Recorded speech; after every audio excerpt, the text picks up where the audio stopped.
finally, at 3:33, at least here in the UK, it's 3:33, and we are going live. Catherine and I have just been both talking about how weird time seems to be at the moment. Do you find time weird? I would love to know. Is it particularly at the moment? Welcome, welcome, welcome. Catherine will be with us in a moment. She is just doing a little last minute tech thing. Hello, Kathy. Good to see you here. We are going live with you today to actually help you with your intuition. So Catherine and I are both intuitive specialists. We met at David Lacopo's Light and Love Tarot Reading Festival, where we spoke at the conference. She is from the lovely land of Canada, and she's written a book called A Little Bit of Your Intuition. And Catherine reached out to me a few days ago and said, hey, I'd love to interview you for my YouTube and for my radio station. And we were like, what on? Because we both really connect with the tarot in terms of the hero's journey within it. But also we really connect with intuition, you know, and that subject, because obviously she's written a book called A Little Bit of Intuition. And so we were like, okay, how about we do something where we also go live on Facebook with you guys, so you get a chance to have a double take on any questions that you have about your intuition. So we're going to go live in a minute together, and we're going to talk a little bit about our journey with intuition. So it's time to just chill, have a cup of tea, you know, tune in and literally tune in. That's what intuition means. And then after that, we will do a little special on your questions. So anything you've ever wanted to ask or get a special opinion on, you get the chance to have two today. One of us will answer first, and then we'll be like, or ding, because we have with our voices, because we haven't had time to get the sounds up on our phones, and we will add whether we agree or disagree and what we have to say about it. So we're going to give you twice as much value today. Okay. Catherine's still having problems with this live on my page. Bless. Okay, so I'm going to bring Catherine on anyway, and she's copied it to her page. So if any of you know us both, anything that you could share on Catherine's page would be awesome. Okay, and we're just going to have to leave it up to the divine and the universe, because it's time to go live. Here she is. Hello, Catherine. Hi, how are you? I'm okay. Like I said, I just can't believe the time, and you said that it's behaving very strangely at the moment. Yes. Yeah, I definitely. noticed when I'm messaging you that you're often awake at times that I would have thought you would be asleep. Yeah, well, everybody else I know is wide awake at 3 a.m. too. Like, a number of people are like, I can't sleep. I'm wired. I'm wide awake, and it's crazy. It's the middle of the night. Yeah, I wonder if it's the same in the UK. It would be interesting to know, like, if we've got like Canadians watching and UK people watching, if it's the same, or if it's like an across the pond thing. I don't know. Yeah, I'd like to know that too, because, you know, as I mentioned to you earlier too, like, even my cats are acting weird, and they're always a good gauge of the energy, right? When they start shifting their patterns. So supernaturally tuned in. Everything's looking different, feeling very different, don't you find? Do you find even the color of the sky is different? It must be all the planes being in lockdown. My mum said the other day, I've got a juicy card that I'm going to pull for you in a minute. Okay. But, and it would be good for other people to answer as well. But I just wanted to say that my mum said to me the other day that she was in her kitchen and she heard this sound, and she was like, what the heck is that? And then she realized it was a plane, and it was just that she hadn't heard a plane for so long. Wow. Where did she live? Where is she that she heard a plane? I'm surprised there's any planes at all. She lives in Winchester, well, Alsford.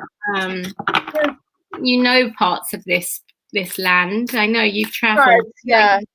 Yeah. You were doing some series with your travels in this part of the land when I met you around the time of the tarot conference we spoke at in Montreal, and you were getting your book published then, weren't you, as well? Yeah.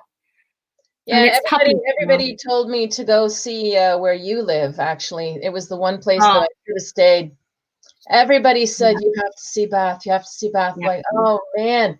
I didn't leave enough time to go do it. But, yeah.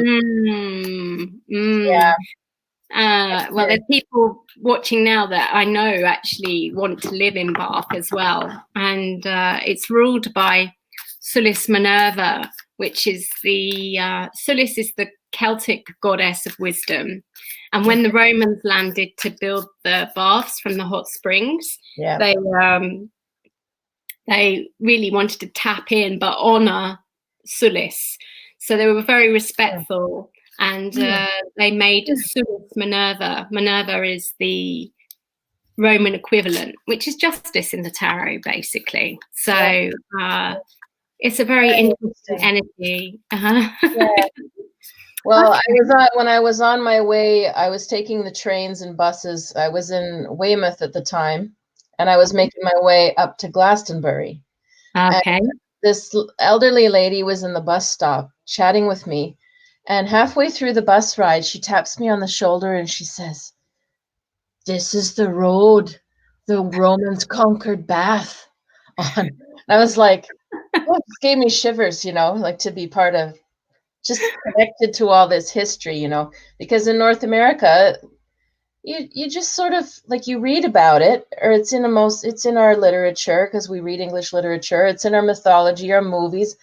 It connects you back to England, but unless you go yourself, it's like it sort of stays removed, like some sort of mythological thing. And like to actually be there and it's real. It's just, I don't know. It was very cool. So I definitely want to go back and visit you across the pond one day. Vice versa. I loved the energy in Canada. My take in Canada is that it's very heart energy, which is interesting because they say Glastonbury, which is down the road from Bath, is the heart center of the world, but it doesn't feel that way to me. It really feels like when I was in Canada, like I had the most amazing, it was like I was meeting angels on a daily basis, and I'm not really, angel isn't a vocabulary of mine. I'm not really that way inclined. So it was like, oh my God, I really felt the power of the archetypes of Mary and Mary the strongest. And it was really, really, like she appeared to me on the first day and did this heart activation. Oh, it was really beautiful. So, it's interesting to get each other's takes on each other's lands, but I love it. Yeah, because I didn't know about the ley lines until I was landed on two of them without really trying. I didn't know about I'm still trying to study it a little bit because it seems mysterious and ancient, the ley lines. But I mean, when I wasn't aware of it, and twice I ended up at places that were on the ley lines for Archangel Michael. When I've been calling to Archangel Michael for 15 years in my work, and I end up at his chapel, or his, or the Tor, or the St. Michael's Mount, and then St. Michael's Mount. And it was cool because there were other people at the Mount who were also into this, who just happened to be, of course, gravitated towards each other. And by the end, this guide was taking us around specially to show us. And I literally felt it. I felt myself stepping over or into something, and I felt myself in another time zone. It was ethereal. It was amazing. Like you can see in my pictures, I'm just like glowing and elevated at these places. I literally felt a force field. And I don't know, like the ley lines, I still haven't studied it enough to know, is that what it is? Because it seems from reading these old books that it's really just going to the top of a hill and cutting a straight line between point A and point B, but I felt something bigger than that. So I'd be so curious to go back and visit other places that are on these sacred lines and see what you feel. Do you know I used to live a stone's throw from St. Michael's Mount? Really? Yeah. So where were you in Penzance? My line, and I actually used to travel along the Michael ley line, which is the strongest one in the UK. When I say travel across, it goes from, it goes through St. Michael's Mount. It actually crosses with the Mary ley line underneath St. Michael's Mount. Yeah. Interestingly enough, we were just talking about Mary. And then the Michael ley line actually follows pretty much, it's a little bit higher, but it pretty much follows the train line from Penzance to London, which is like the other. And that was where I wrote my first book, The Transformational Truth of Tarot, because I was actually doing that commute every single week. Wow. You were living in Penzance. Yes, well, Mousehole, yeah. But I have never actually done the tour of St. Michael's Mount, but I did arrange a paying it forward earth meditation healing there, and it was online and everything. I did a whole audio for the world, and I can get that to you. Actually, it's called The Rainbow Journey, and I sometimes dish it out for free. And the reason why was because there was a lot coming through about the Rainbow Bridge, which is part of the ley line that goes around to Uluru in Australia, and how Cornwall was like the heart pump, and it had got blocked full of souls from the Second World War, and it wasn't passing over very well, and it needed a bit of unclogging or helping. It's all in my second book, actually, The Transformational Truth of You. So okay, I gotta read this then. This is another funny connection we didn't know we had, and here we are, Yes, absolutely. People are saying, oh, interesting topic and synchronicity, which is fantastic. Yeah. And I'd love for us to just know a little bit more about, the intuition, and because it seems like there is, as you say, some synchronistic connection. Well, I wouldn't have picked you if I didn't feel something calling me towards you. I followed my intuition to even ask you, because we met sort of twice, but we never really had a chance to sit down and talk.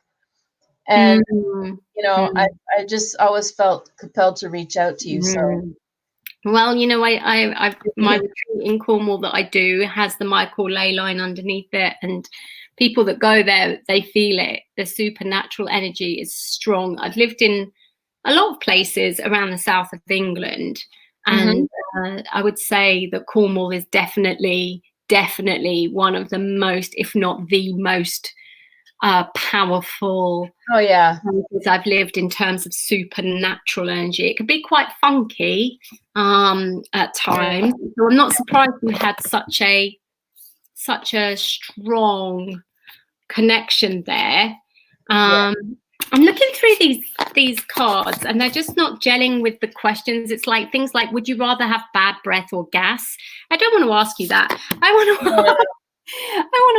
My grandfather was born in Cornwall, and I finally pressed my mother, where's he from? Oh, Cornwall. I'm like, it's big, Mom. Where? And so she finally dug up where he was from, and it was this little parish called St. Agnes. Yes. And so I did a little bit. Then she just mailed me, this huge family tree going back 200 or 300 years in this little place. And it was just so amazing to stand there, and say and know that your ancestors were there.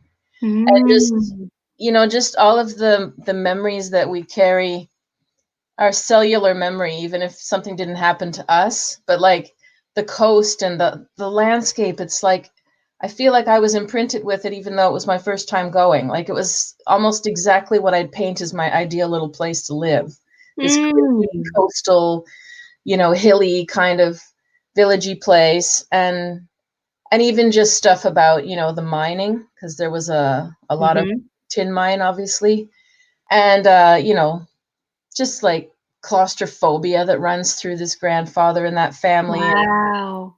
And it turns out other people in the family who aren't even necessarily talking that much, we've all been watching this show, Poldark.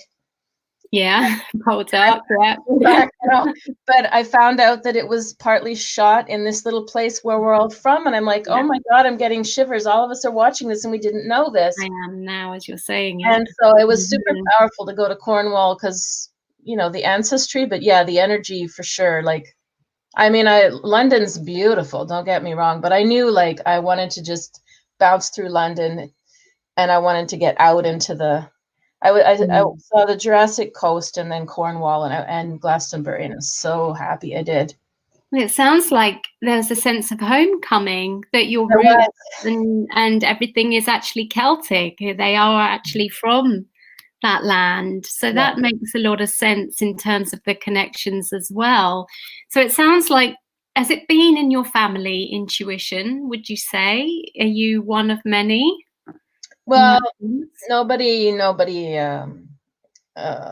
seems to listen or respect it, but it's there. Like, it was considered craziness, right? So it's unfortunate, but we're taught to suppress, right? Suppress and deny. And I just couldn't. So I was the rebel, and I fought back, and I mouthed off and whatever I did, you know, but I didn't let that be extinguished. But my mom is quite intuitive, but she doesn't perceive herself as being intuitive or honor it, but she is. And I'm sure some of the rest of the family is too, but they just weren't taught to use it as an empowering thing. It was like keep it on the shush, you know, or like I don't know. So what about for you? Yeah, well, yeah, kind of the same, although it was really mixed, because I remember my gran telling me when I was about 6 or 7 about dowsing, about cool. whole leaving you on a silver cord, and like if that broke, you were in trouble, about past lives and how somebody looked in my pram and said, "Oh, she's an old one." So all of these, like, I think I was 7 when I had my palm read. My mum had someone come round and do a reading for her, and they read my palm. Told me I was going to meet a tall, dark, handsome stranger. You know, and I just always wanted to be a psychic, and I was incredibly psychic as a child. In fact, all the way till 36, really. And then, but like you, it was kind of hushed a lot at the same time. So it was really confusing. Like if you said to anyone, "Oh, Gran told me this," they'd be like, "Oh, surely you mean Granddad." Now, both my Gran and my Granddad were in the Masons. My Gran still is. So was my granddad. Okay, interesting. There you go. Yeah, and that kept coming up over the years because I worked at a pagan store, Celtic pagany kind of place in Montreal, and they were all obsessed with, you know, role-playing games and all of this stuff. And all they kept talking about was the Masons or the Knights Templar and all this. And I'm like, my God, these. And then I found out, halfway through, I was telling my mom, these people I work with, they're just obsessed with this stuff. And she's like, well, your grandpa was a Mason. Excuse me, why did nobody mention this? You know, and I still find it a mystery. It's hard to know because he was born like late 1800s. I have no idea whether he would have been just part of the social side of it or whether he would have been initiated into any of the esoteric side of it. But another parallel there. Well, I don't know if there is just a social side to it, is there? If you actually get into it. If you actually get into it, I think you have to go through your initiatory levels, don't you? I don't think that. Well, I mean, I ironically, I've met some other people who were. One of them he's younger, but he was in charge of a lodge, so pretty. he said, no, not everybody's going to be initiated into the Okay. mystical side. I mean, there's Mm. rites and rituals to all of it, Yeah. but depends to what degree. Like, Mm. and I don't know if we'll ever know. You know, even when I was in Truro, because some family Another was in Cornish Truro, town. there's Yeah. a Masonic temple, and I was inquiring, and I just got all of this like, no, he doesn't work here. Kind of, no, come back and talk to so and so. He would, oh no, he's not. I mean, I got that evasive thing even when I was just inquiring about somebody who's been gone for like 50 years. So, Yeah. do you get that too? Well, I've been to a Masonic temple. I've been in one, and with the Masons, and I used to work in Drury Lane in London, which is, you know, right smack bang in front of the Grand Lodge, which actually my gran was a big part of. And that whole road has Masonic shops along it. I don't know if you've ever been along it. I'm not quite sure where that is. Is that Drury Lane is Covent Garden area of London. But yeah, I get you. I think the general energy about intuition, which I'm sure all of us actually will probably resonate with, is that it's a little bit of a tease, isn't it? It's kind of here, it's not here, da da da da. So it must be hard for you coming out. Did you have to like come out at any point to your family? Yeah. I mean, I started studying astrology at the shopping mall at the bookstore. You know, we would separate and go shopping. And I remember like seeing stuff about, because I'm a Cancer, and I was like, oh my gosh, what is this? And I'm reading it as if it's like, nobody catch me, right? What am I reading? And I kept going back and studying it. And I studied it without anybody in the family knowing for at least maybe 7 or 8 years. And then I moved to Montreal. I met a guy. He had tarot cards, and I started to read the cards.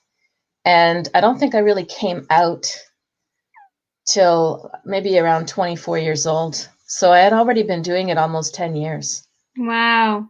That's how much stigma there was. For sure. That they could have just decided I was, you know, some psychiatric case or something. Like there was always that fear that they would put you. That was very real. I don't know. I think that's generational as well. We don't have, most of these things are now more mainstream. We're talking about them as if they're not so mysterious or powerful or scary. But you know, I grew up in the 70s, 80s. Yeah, it was still pretty taboo to say you did this. So even the store I worked at, all of us had to sort of come out of the closet and work at a store and be out in public. And we had people coming in there trying to save our souls, you know, and taking the rosary in front of the doorway and all this stuff, calling us. Yeah. So, I mean, just by the fact that we were saying, I've studied this and I'm out and I'm at a store. That just drove a whole community right there. And then it was internet that just dissolved it all. And the community just dissolved as well, or it's more like everywhere.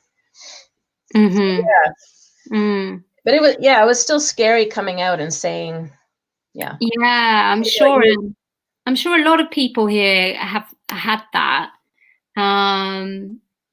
So, you know, I think it would be good to open it up and ask people if they've got any. I'll answer your question, but just ask them if they've got any questions. We've got a lot of comments coming through, so it'd probably be good to run through them as well.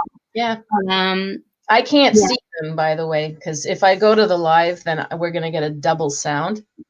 No worries. I will put them up on the screen. You will see them, in a minute. But yeah, just to answer your question, for me, not so much. For me, it was like I was so in that, like it was my normal world, even though, so like, you know, I was brought up in a house that was haunted, and it's in the family home for, you know, like a couple of generations. And it was crazy, like non-stop. But whenever I would say something, it would be a figment of my imagination, right? So it still had that suppression. And it was only when we left and that people would actually start telling me that it wasn't. So it wasn't a figment of my imagination at all. So this was just like my daily life. I was an only child. I couldn't really communicate with the world. I was living in another world completely. And so that was my reference point, or my way of being. And so that was normal to me. And so I went into the world like that. And as I grew up, I got rude awakening after rude awakening about how the world wasn't that way inclined. Like my talk in Montreal, I started to try and get back in the closet. I was like, oh God, I'm actually out of the closet. I need to get in it. Which was painful. But you know, it was a bit of the reverse, and I had to work through all of that and come properly out again. It's been an amazing journey.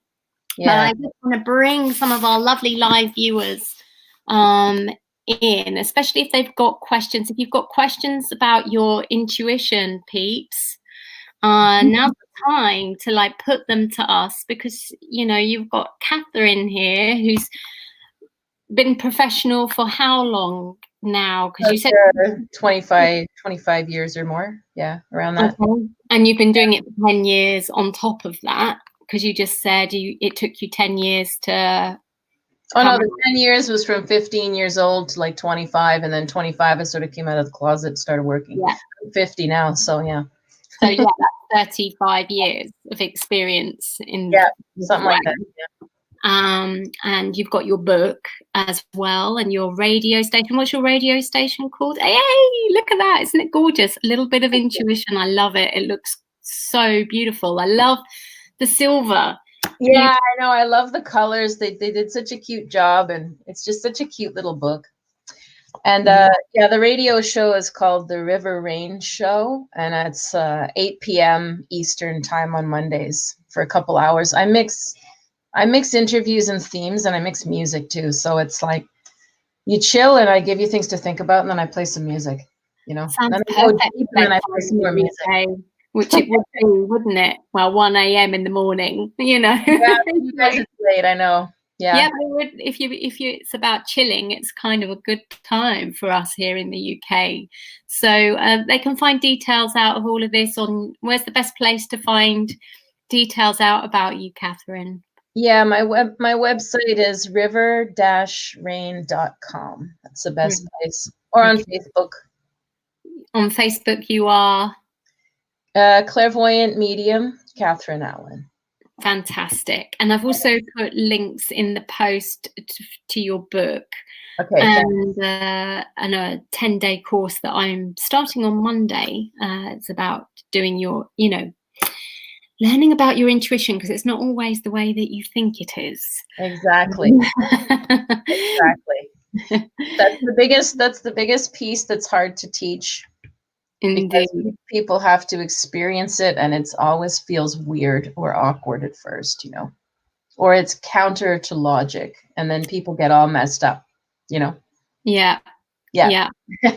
Absolutely. Yeah. So just looking through here, we've got lots of lovely comments. Sure. Karina Rocker is here and is saying some lovely things to you and blessing us both. There's someone saying Mousehole is a gem of a place, and that you have vibrant energy, but it's just coming up as Facebook user, because on StreamYard, if people don't register, then it doesn't show your name, peeps, which is good if you want to be anonymous. At least you've got that choice. Okay. Janet is saying something about the lines. So let's just talk about the ley lines a little minute. Sure. Okay. Some of the lines are energetic. Janet lives in Cornwall, by the way, by St. Michael's Mount. Some of the lines are energetic, some not. Some are concurrent with the ley lines, some aren't. The Apollo and Athena lines, also dissect at St. Michael's Mount, absolutely. And Athena again is Minerva, like so that it's funny how they all, it's mind-blowing. You should go to Cornwall. Boel. I'm not sure if I'm saying that right. I don't know that one. Khan must mean it's some kind of stone, as some kind of like bronze. Is that the one in Ireland? Because I heard it starts in Ireland and it goes all the way to Israel, the St. Michael line. On the St. Michael line, yeah, it goes through a lot of countries and forms part of the Rainbow Bridge, which goes right the way around to Australia. But I don't know where Carnles Boel is, and I'm not sure I'm saying it right, but maybe Janet will let us know. And as she says here, she swims in front of St. Michael's Mountain. It sings. Oh, that's amazing. Wow. Okay. I was just amazed how wonderful I felt. And I felt the Mary line as well when I walked across it. And then I could just tell, you know, the room at the top of the chapel, it's even like light blue. And you can like Mary. The quality of the light streaming through Mary's line in this light blue room. Just incredible. It isn't, yeah. You know, I've never been there. It's like I've gone to the Mount, but not actually in, you know, when you live somewhere for years. Yeah, I know. You can do it any day. We do it in Montreal too, and then tourists know more about it than we do because we're like, nah. I couldn't stop going to Notre Dame, and the aura show there was just, I think I did it 3 times in 1 week. It was just mind blowing. So I totally get what you mean. You wouldn't do that normally, I don't think, if you lived there 3 times in 1 week. No. But I'm curious, do you know, or maybe your guest knows of any books that describe where these lines continue? Because obviously they've been mapped very well in the UK or in Europe, but they haven't been really mapped out here, and they must continue. There must be places in North America that his line crosses as well, but we don't know. There is one in Australia as well. Like, there's one that was really highly recommended, and I think it's got the word serpent in the title, which maybe cuts it down by a few million. But yeah, I can't remember the rest of the title. Okay. So I'll have a look because it might still be on my bookshelf. I'll have a little look for you. Okay, so someone's saying they've missed the beginning of the live, so not sure who Catharine is. Well, hopefully you know a little bit more now and what the topic of the live is. The topic of the live is your intuition. It's all about intuition. So what is it you need to know about your intuition? How can we help you feel like, oh yeah, I've figured that thing out about my intuition that's been confusing me? As Catharine was saying, it's like when you're trying to work it out, what this thing called intuition is. This is your time. This is your time to ask us. We're going to go over to questions now, and you can get a double take. You can get my take and Catharine's take, and maybe we'll agree and maybe we won't. So, you know, do ask away. I'm just going through your comments now.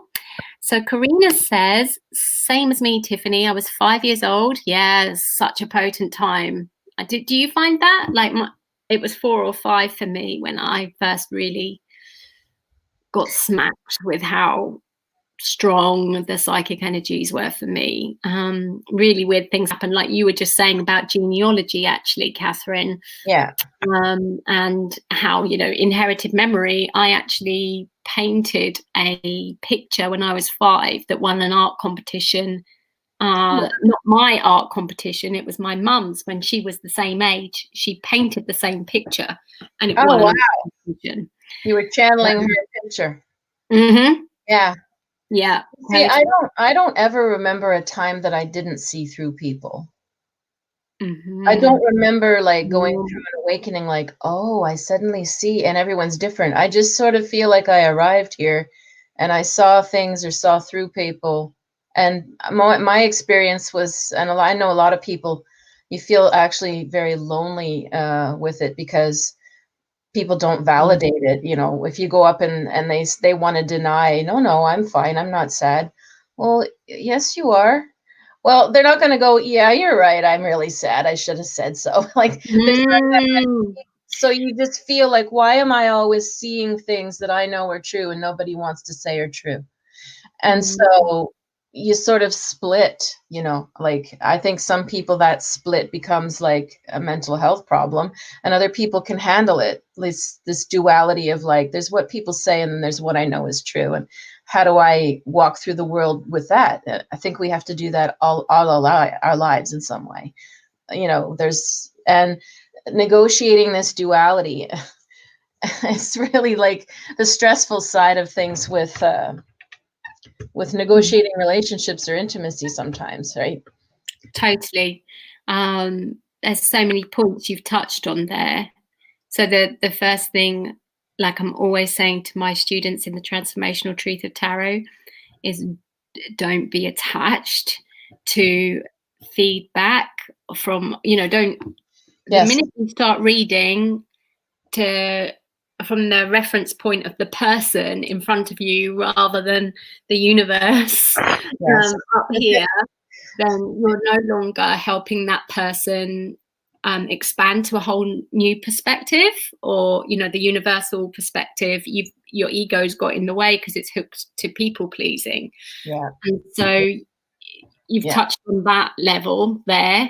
Then you've touched on another level, which is I don't have it with me, but it's number 4, I think, of the 10 symptoms of altruition, which I'm doing now, which is the problem of making assumptions when you're intuitive. So there can be a problem, I've found, of going, I'm intuitive, so I know, yes, and then it's like your whole reality distorts, because if you are intuitive, you are picking up on other people's stuff, and how do you know that it's your reality or not?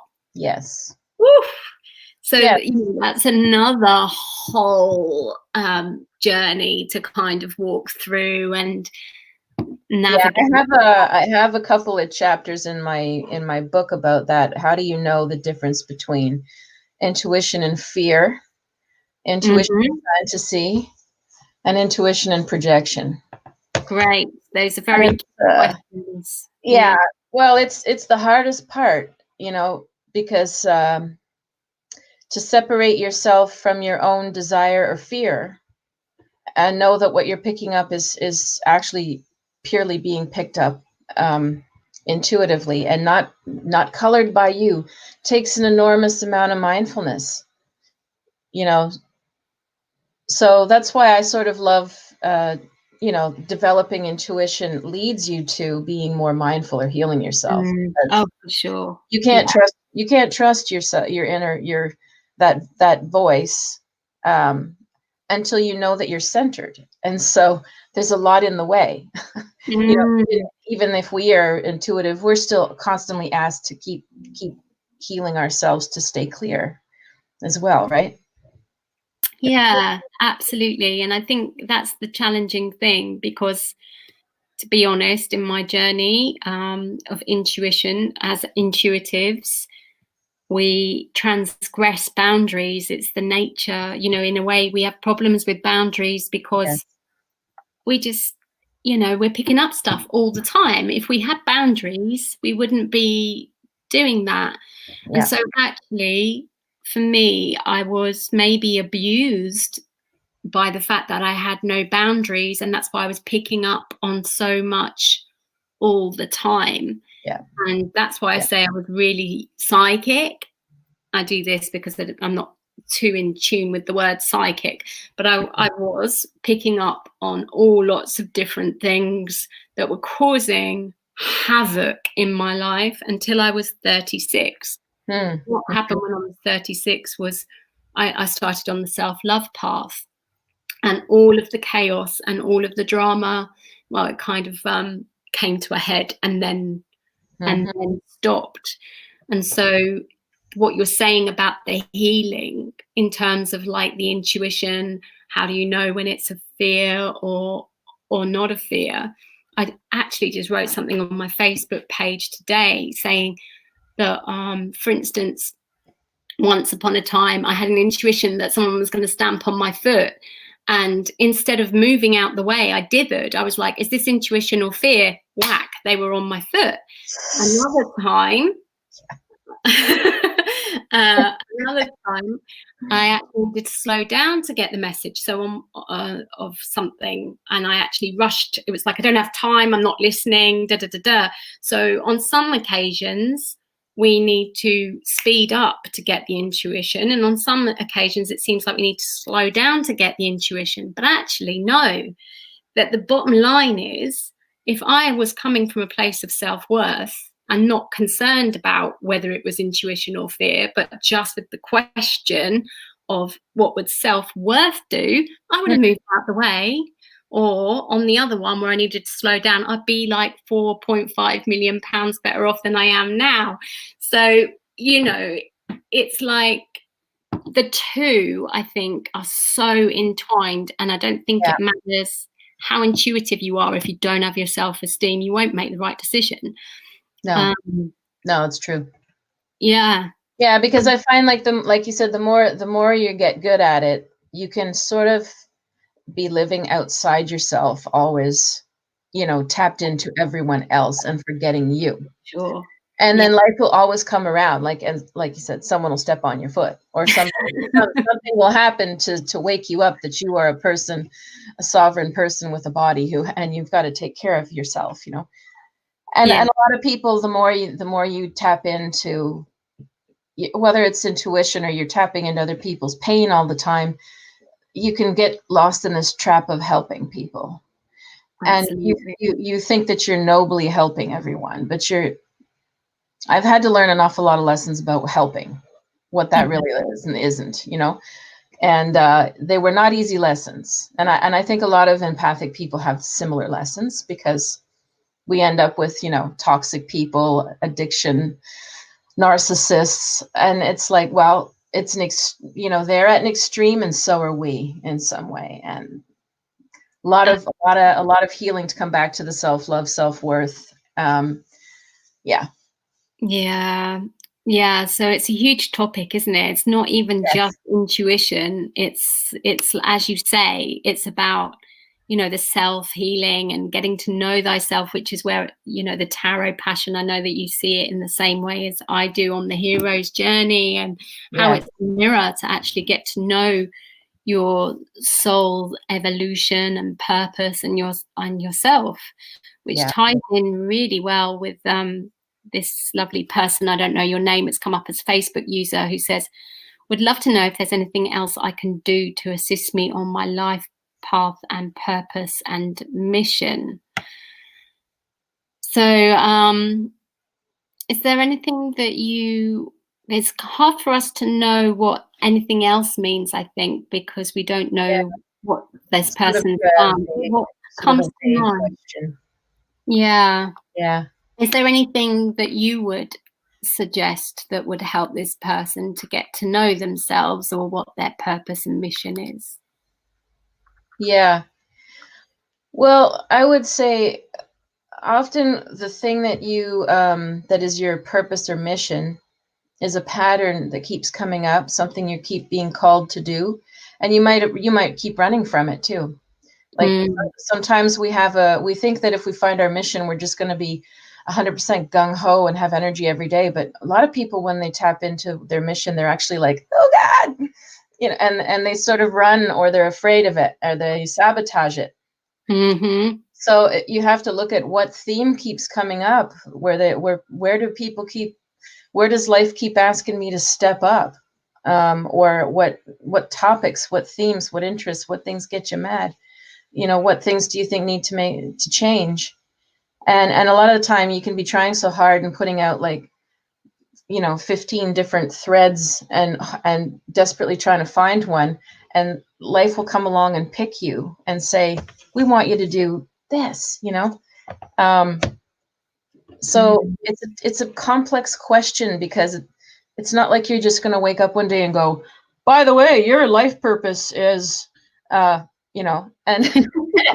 oh, great, thanks. Mm-hmm. Check. Yeah. It's a complex thing to soul search and find. Yeah. What do you tell people when they ask you these questions? Well, I think Carl Jung says it perfectly. There's a quote of Carl Jung that says, you know, that your purpose lies in what you love to do as a child. So I will ask people what they liked to do as a child. Yeah. What do you like to do as a child? Oh, me? I liked to dance and sing and sew and Yes, draw. you said the other day. Yeah, so Yeah. yeah. Oh yeah, no, I would have. I tried to pursue the arts in various ways. Obviously, it's not an easy path to to pursue making an income. But I was pretty tenacious about parts of it for a while. I worked in film and theater doing costumes for a few years, and I sang at an Italian wedding orchestra for a few years. And I did my ballroom dancing and all that stuff. And now the spiritual sort of Fantastic. called me and took over all of that stuff. And I didn't realize that maybe that was the deeper thread. So I've been trying to find a balance between my spiritual path and my creative path. And it's nice because now there's more room, or there's more confidence. So the creative life's coming back much more. Yeah. What about you? Yeah, I mean, it was the arts. So You too? Yeah. yeah. Like the only things that I really passed at school were drama, art, English. Mm-hmm. And if you read The Artist's Way, I don't know if you've heard of The Artist's Way. Yeah, then you can see, when I read that book, I thought, oh my God, that's actually the transformational truth of tarot. That's what the work that we do in the transformational truth of tarot is about, which makes sense why some people start writing, or they pick up a pencil and start drawing after their teacher told them when they were 7 that they couldn't draw. You know, they pick that up again for the first time. We've got a lady here, I don't know, Kathy. I don't know whether she's here or not, but she'll vouch for that. About writing has been a block for a long time, but it's now just, she can't get enough of it. It's incredible. And she's also asked what cards I'm using. So Kathy, if you're still here, I don't know if you are, but maybe you'll see it on the replay. It's Best Self Icebreaker. But they're just a little bit not quite the right topic. So for a Facebook Live, but maybe good for friends, even if it's like a Skype online lockdown party.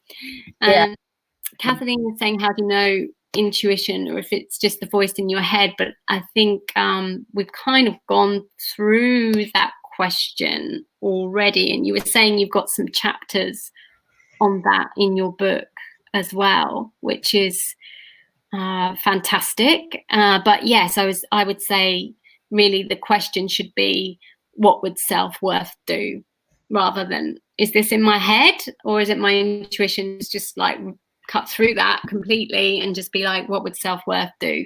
And I believe it put you on track. Yeah, I agree. I often, if I get stuck from myself, and even though I'm intuitive, I might be just whatever, something's being triggered for me and I'm finding it hard to listen to my own inner voice on my own problems. I'll often defer to that and say, what would somebody with high self-respect and high self-love do in this situation? Perfect. What would you tell your best friend to do in relation to said thing? And because we usually intuitively know what a self-valuing action would be. It's just that when you think it applies to you, oh, but I'm not worth it, or I'm whatever track is going on, or I can't do that. But if you call yourself to act on what you intuitively know would be the self-loving thing to do, then you can bring yourself into the right energy to solve your problem. That's how you, I think. Totally. Yeah, absolutely. Totally agree with you. That would be ding, ding, ding, ding if I had like the sound effects. Janet is saying that it's in Cornwall, Cornwall, or however you say it, near a very special place called Nangisel. There's another one I can't say. And I'm in Cornwall. I mean, they do have funny places, funny Yeah. Places. Has an arch in the rocks. Always gone there after a major trauma or loss, and it heals. Wow. Oh, wow. And it's pronounced Harborel. Okay. Definitely have to look this up afterwards. Yes, Janet is also saying good books for the leylines, and she's right. I really recognise that name of Hamish Miller. So look up Hamish Miller. Okay. We've got another question. Whenever I asked people what books to start with, because some of the crazy intuitive synchronicity that happened while I was traveling was the lady that I stayed with at this Airbnb in Glastonbury turns out to be this major Wiccan priestess lady who's written all these books. And she, like, we used to carry her books in our store. And I'm like, oh my Lord, and I'm staying at your house. And I didn't even know. Love it. And so I asked her, because she's just a wealth of knowledge. And I asked her about the ley lines, and she was very sort of, professorial with me and said, well, I think you should go back to the beginning and read the first book, which would be this Allan Watts, I think. No. Allan Watts. Yeah, I've heard of Allan Watts. Maybe. Quite a big name on it. Don't quote me on that, but it's going back to like 1910 or something, this book that's written on ley lines. And I've tried to start reading it, but it's so dry. It's like it's written in that voice of 100 years ago, and you're like, oh. And so I think I need to access it through a different point. I mean, these ones are probably the same as Janet is saying. Doesn't think they're all in print now. This is the thing.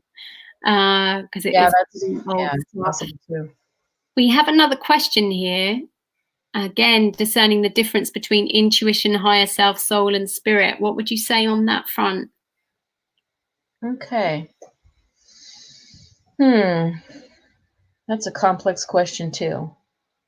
Yeah, they always are, aren't they? I know, because intuition can function on a, let's say, a primal animalistic level, a gut feeling, a sudden emotion, a sudden sensation that you can read and go, okay, my stomach's tight. I'm not comfortable here. Let's get out.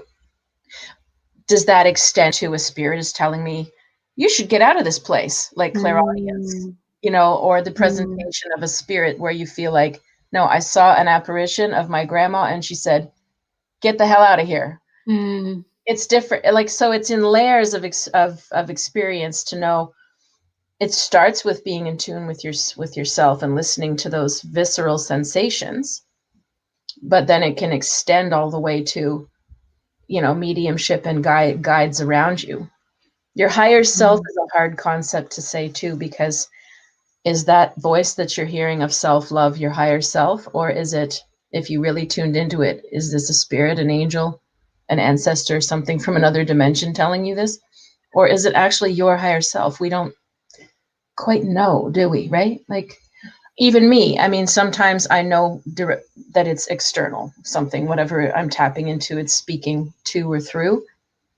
Higher self tends to feel like it's my own voice in my own head saying, you're doing fine, or whatever it is, and higher self's not going to speak to you in some negative voice or bully or bossy kind of voice. And neither is intuition or a positive spirit. Anything that's going, negative voice or speaking quickly or directing you to do stuff, I find is usually not the higher self or higher energy of anything. It's usually very simple.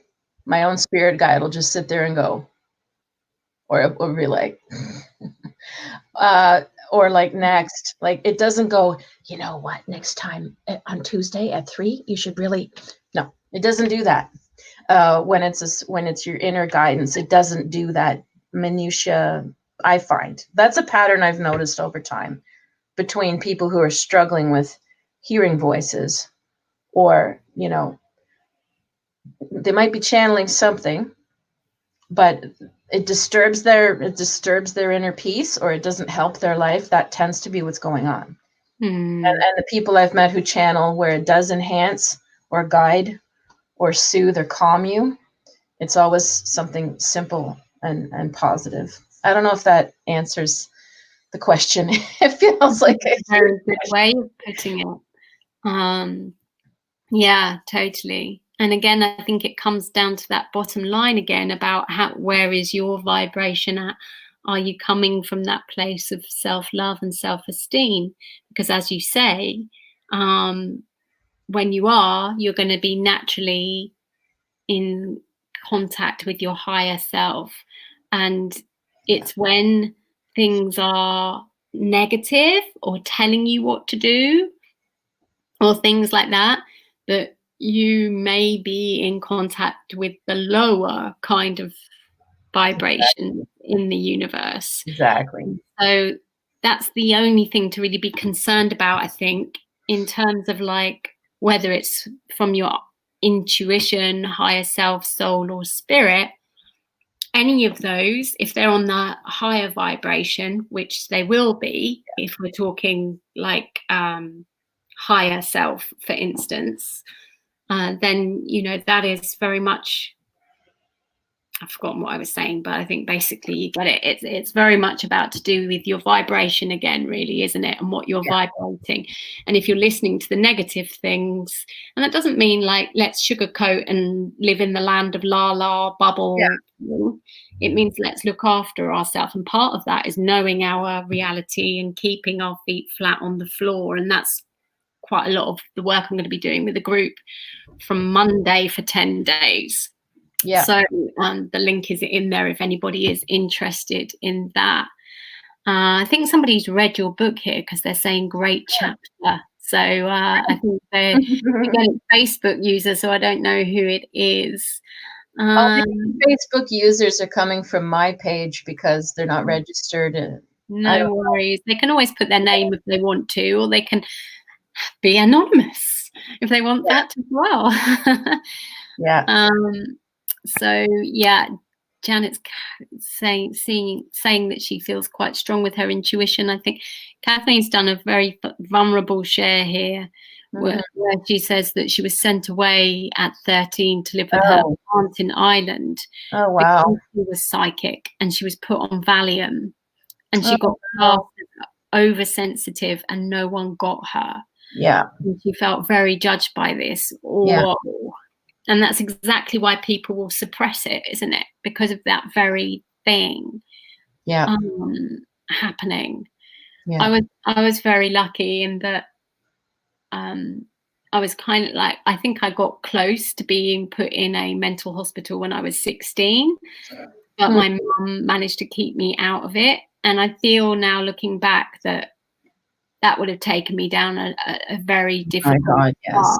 Yes. And it's almost as if I've been protected of not going down that way so that I can, help others that have been labelled like this. Like I've had people with bipolar and lots of things that have been told that their, synchronicity is a sign of them going into a manic period, which it may well be. Like if we look at the High Priestess in the tarot, she's pretty bipolar, right?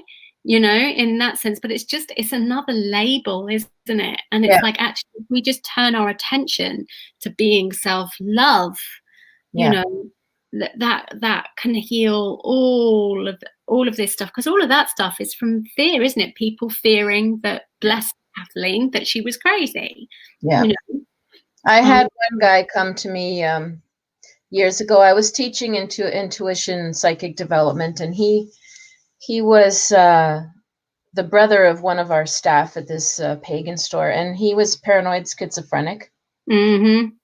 And at the time, he was doing better in his life because he was getting a monthly injection, and he was a little more stable. And he wanted to take my class, and I was nervous because I didn't know enough about the illness, and I didn't want any random intuitive thought could be an intrusive or repetitive or triggering thing for him, right? So I talked to him, and he said he felt ready to try and be there. And so we did. It was very interesting, and he was very self-aware, which was great. He's written books about his illness and talked about it. And so he was maybe an exception because he was able to get a bit of distance about himself. But it was so interesting because when something was intuitive, both of us felt an aliveness to it. And when something was self-generated, from Mm. him or from it had a deadness. It had a Yeah, makes a lot of sense. and we were and Mhm. he was able to discern. We were both able to discern the Wow. difference that this vibration was when it was right. Yeah, And so he was able to understand sometimes he was intuitive and other times it was self-generated. It's both. fantastic. I know it was really Wow. incredible. Yeah. That's amazing work right there. That is going to be so valuable for him. Absolutely. So And valuable. I give guided meditations all the time, before Mm. I bring people in to the work. And it was just a basic relaxation and light around you and everything, nothing more than that. And his sister came to me a few months later and said, I don't know what you did, but he's like listening to these guided meditations and he's going downtown now and he's like he's higher functioning than he was. So like it gave people a piece of like confidence in their perception, just changed their life, you Yeah, know? yeah, I, that's beautiful. I'd love to do Wow. more of this, but it's a slippery slope. But I'd love to do more work like that because I had a number of people over the years come and say, well, I'm on medication and my doctor says it's in my head, but I know not all of it's in my head. So I want you to help me figure out which is which. I was like, but when you could validate to them when something was them and when they were picking up, because if they're told everything, just slam it shut. No, you're crazy. Yeah. Just the horrible disempowerment. How are they Mhm. supposed to get out of that? Somebody has to say, no, I see it too. I Mm. witness you. I agree with you. And Mm. suddenly they can start to discern and emerge. Mm. Yes. I mean, that is what happens very much on the transformational truth of tarot as well. And it sounds like I actually had a shop in London that was two Oh yeah. minutes walk away from the largest psychiatric hospital, and Oh my my. first client said to me, first client for tarot, said to me, "I want to know where my head is," and Oh, I said, wow. "Oh, you mean your emotional or mental or spiritual Oh, head?" And they said, "No, my physical head. Like it's been removed in surgery and given to Cher, and Cher gave it to Michael Jackson, and Michael Jackson ran yeah. off with it, and I Right. want to know where it is." Right. And I was like, Yep. and I was like, okay, I think, would you like some healing instead? Luckily, they said yes, please. Okay, good. But I think you've really hit the nail on the head there, particularly with the white light. In terms of, I've never found anything so simple but so powerful in all my life, and I found it at that time in my life because boy, did I need it. I was in that shop on my own, and we Mhm. actually had walkie-talkies by the end of it, like the whole shop, Oh, wow. all of yeah, it was a dangerous place to be. And Okay. Yeah, I can understand. yeah, and especially having like that because it just attracts, and Yes, it so the does. white light was something that was massive for me then. It was Yeah. whenever I visualized it and whenever it kind of touched someone, there would be an instant healing and it would Yes. just, oh my God. So Yes. it's Yes. like simple things which are the most powerful, isn't it, really? I Yeah. love Oh, yeah, mm, so much, and that's part of how Archangel Michael came into my life too, was as I started to work more with the light, he appeared to me. Well, I didn't even know what this was. mhm. Literally I was at midnight mass Christmas concert here in downtown Montreal, and I literally saw, and I'm like, what the hell? Like, and my friend who knew more about and studied more about angels, and could see, this dark energy and light, she was already working on that more than me. Uh, and when she pointed it out, um, I was like, wow, okay, this is special. And I started to work with him, and I got stronger at my abilities, but then I also got tested a lot more with a lot more darkness. Mm. So exactly. Yes, that happens. yeah, so like your Yeah. shop, like our shop was like that too. It was just a magnet for both, right? We saw such dark and such light all in one place. And it's like very taxing to you know, to navigate because it's not always so obvious. People think that if we're doing this work that we're just always walking in sunshine and nothing sticks to us, but it takes a lot of clearing. Anything can activate something in you, and you know, stuff that was happening I wasn't even aware of. I was just so tired. Yes. Yeah. But yeah, Yeah. and yeah, we had a lot of people who were having mental health issues come into the store too because they're looking, you know, they're looking for something to alleviate or some magic answer sometimes. Or we're at, like one guy said to me, he was a crisis counselor, social worker in the system, you know, and he said to me, you probably see more people than we do because you don't have the power to put them on medication or hospitalize them, or For so sure. they're Yeah. gonna come to a spiritual store because Mm-hmm. we're safer. Yeah, absolutely. But then we're thrust into this position of being social workers or psychiatrists, and we're not. So it's very tricky. Didn't you find like, Gosh, yes. I mean, I think I did about 10,000 readings in 10 years, in a decade, over 10,000 readings. yeah, And after, you know, a childhood of being constantly bombarded, and then kind of being like, oh, well, that's who I've grown into. This is what I'm an expert at, is being bombarded. Come bombard me. You know, and, at least then I'll get paid for it, I guess, you know. yeah, It was just like, yeah, then it got to a place where it was like, oh my God, like I have to learn to take care of myself. And actually, there was a time in my life where I didn't have to tune into anything for the first time. I was 36, and I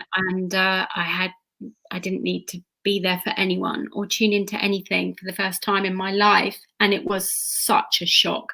It was like the whole 36 years of bombardment went woof. And then it was like, oh my God. And from there, you know, I went into the self-love, and from there, that's where the foundation of the 10 symptoms of outtuition, which is about your, you know, using your intuition, as you said earlier, actually tuning into others and people pleasing and all of that. And then you wonder why being intuitive is not working for you in terms of communication or relationships or the choices that you're making in your life, being successful in whatever way you might class as successful. It's because you're actually being outuitive rather than intuitive, and it's about how to reverse all of that. And I would say that the psychic stuff has really pretty much stopped, you know, and actually I never would have wanted that for myself. I found it exciting. It's a bit like a toxic relationship. It can be a bit addictive. But I've learned how to actually be at peace, and that actually being at peace is a much better place, you know, even though it might seem boring or I think there can be an addictive part. There can be like a, you know, it's like a really exciting relationship, but it's ultimately destroying. So, you know, it's about how to actually choose the self-respect or self-love path, which I think is what we've come down to today. There's been some lovely comments, but I think we need to kind of wrap it up. We've been going for over an hour. So yeah, I'm just checking through now. Yeah, it's been fab to have this. Well, I have to say, you know, in light of what we're living through right now with the lockdown, quarantines, the corona, all of this, I have to say, without being Pollyanna about it, because there's obviously lots of suffering. But Mm, there's also been an enormous gift in this pause, you know, great. because as intuitive as I might be, I still am amazed how long it took me to fully calm down all of this adrenaline from living, you know, it's yes, Mm, it's all exciting, but everybody's been just sort of spinning upper, bigger, bigger, more for years. And all of a sudden it's like slam, stay home, cook, think, process. And it's been like a great gift for that to get centered. And then you start to hear an even deeper intuition that's going on inside, right? mm, mm, Like absolutely. there's always so many layers to it. And I think that would be Mm, my parting words, I guess, is to try to look at the gift in this pause and trust we're all going through something inner and everything's going to look different, but doesn't mean it's bad or worse. mm. It's all going to be worse. Yeah, I think, there was some kind of survey done that was like only, I don't know if it was just Brits, I think it might have been, but it was like people were just not ready for lockdown to be over. Nobody really wanted it to be over yet.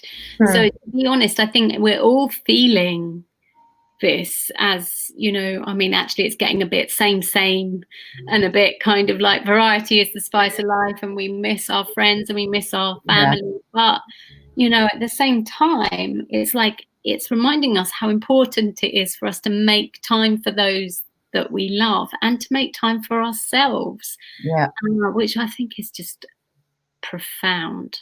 Yes. So yeah, here's Yes. the gift of lockdown, as you say. I think that's a really beautiful way to end today. And so yeah, thank you very much for My being here. pleasure. Yeah. Thank you too. We got to do this again. This is really fun. It's been lovely to get to know you better, Catharine, and Yeah. you've really got some gems going on there. And so your book, I'm sure, is amazing to read. I really love what you were Thanks. saying about the light and the self-esteem, and again, we're just really talking each other's language. Yeah. So we look forward to the next time that life brings us together. And thank you everyone for Yeah, being definitely. here. The Thank links are in the post if you want Catharine's book or you want to check out my course that starts on Monday. Okay. Awesome. All right. Take care, Catharine. You too. Bye, Bye. everyone. Bye.